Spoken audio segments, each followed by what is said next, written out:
футболбозони навраси тоҷикро рӯзи 10 октябр дар фурудгоҳи Душанбе Мухлисин ва Рустами Эмомалӣ шаҳрдори Душанбе пешвоз гирифтанд.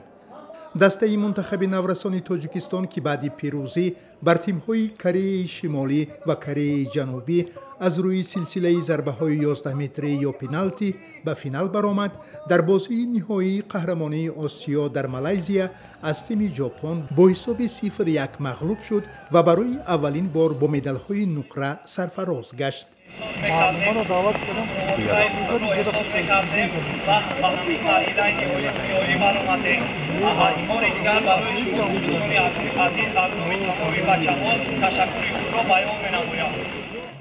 дастаи мунтахаби наврасони Тоҷикистон бо раҳбарии сармураббӣ Зайниддин Раҳимов инчунин соҳиби рохат ба мусобиқаи қаҳрамонии ҷаҳон миёни бозигарони зери 17 сола гардид, ки соли оянда дар Перу доир хоҳад шуд.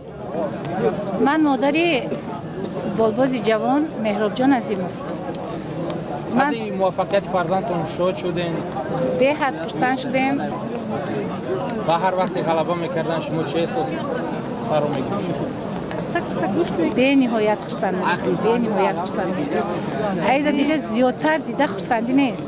модар Ислом Зоиров. Ислом Зоиров. пешаи рафтанаш Ислом мехост ки ғалаба ба даст биёрад.